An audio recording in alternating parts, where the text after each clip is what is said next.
9월 9일 성경 통독 본문은 다니엘서 5장부터 8장의 말씀입니다. 6장까지 역사 이야기가 마감되고 7장부터는 다니엘이 본 환상들이 등장합니다. 5장에서 성경은 벨사살이라는 인물의 시대로 넘어갑니다.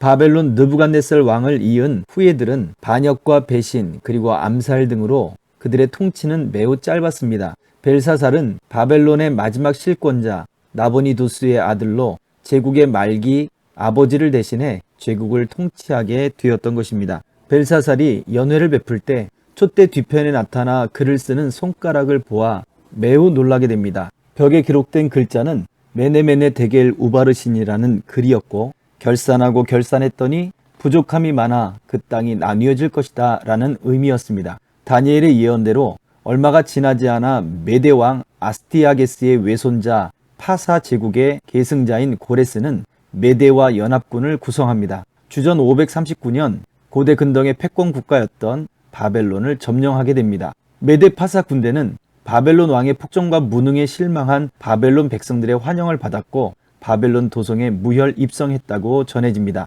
6장은 사자굴에 던져진 다니엘의 이야기입니다. 바벨론 제국이 역사의 뒤안길로 사라지고 그 자리는 메대 파사 제국이 대신했습니다. 이곳에서 다니엘은 새로운 나라에 다시 등용됩니다. 하지만 다니엘을 시기하는 다른 총독들과 고관들이 그를 견제하기 위해 모략을 꾸밉니다. 그 함정은 종교적인 문제였습니다. 다니엘은 다시 한번 위기에 직면하게 되는데 왕의 도장이 의미하는 바가 무엇인지 확실히 알고서도 뻔히 보이는 함정이지만 그럼에도 그는 소년 시절에 정한 마음과 같이 흔들림 없이 그의 신앙 리듬을 지켜갑니다. 이제 역사 이야기를 마치고 7장부터는 다시 시간을 과거로 돌아갑니다. 그리고는 환상에 대한 이야기가 진행됩니다. 바벨론 왕 벨사살 1년에 첫 환상이 다니엘에게 나타났습니다. 다니엘이 그의 침상에서 꿈을 통해 본 환상은 4짐승의 모습이었는데 그것은 무서운 짐승이었고 이 짐승의 모습을 본 후 기괴한 장면이 연출됩니다.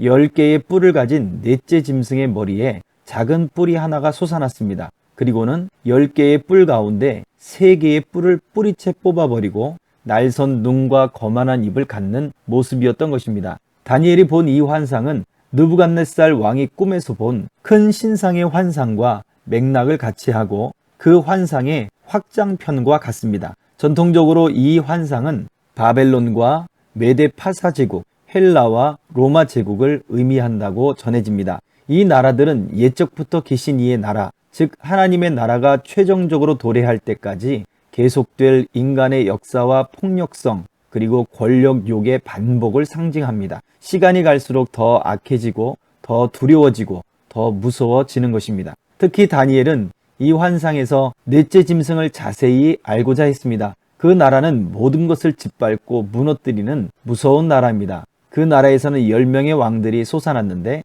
특히 작은 뿔 하나가 더 악해서 하나님의 열심을 막고 도전하는 적그리스도의 역할을 하는 것으로 묘사되고 있는 것입니다.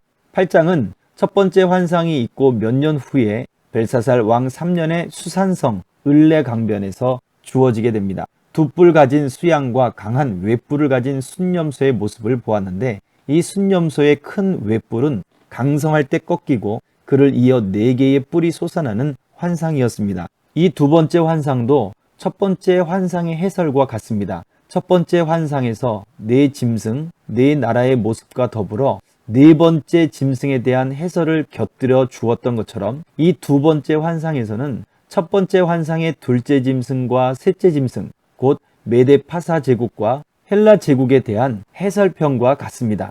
메데 파사 제국은 예언이 있었던 시점을 기준으로 약 20년 후에 세워졌고 약 220년 후에는 알렉산더가 세운 헬라 제국이 세워집니다. 더 놀라운 것은 알렉산더가 젊은 시절 요절하고 후계자 없이 세상을 떠나자 4명의 부하가 각기 4개의 나라들로 나눈 것과 예언이 정확히 일치합니다. 그런데 여기서 끝이 아닙니다. 첫 번째 환상 해설에서 적그리스도 역할을 하는 작은 뿔에 초점이 있었듯이 이 환상에서도 헬라 제국 4뿔 사이에 솟는 작은 뿔을 보여줍니다.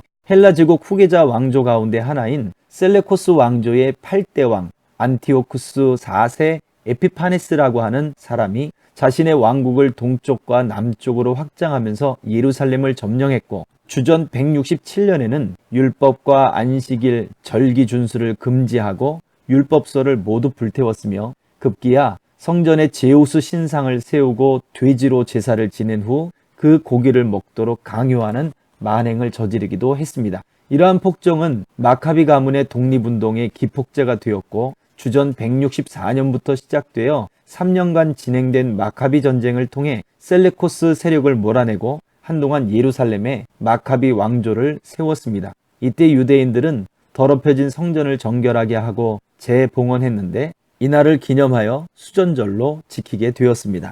눈을 크게 열면 큰 그림 속에서 일하시는 하나님이 분명히 보입니다. 역사 속에 일하신 하나님은 오늘도 동일하게 살아서 하나님의 계획과 뜻과 목적을 이루고 계십니다. 오늘도 살아 역사하시며 일하시는 하나님과 동행하는 하루가 되기를 축복합니다.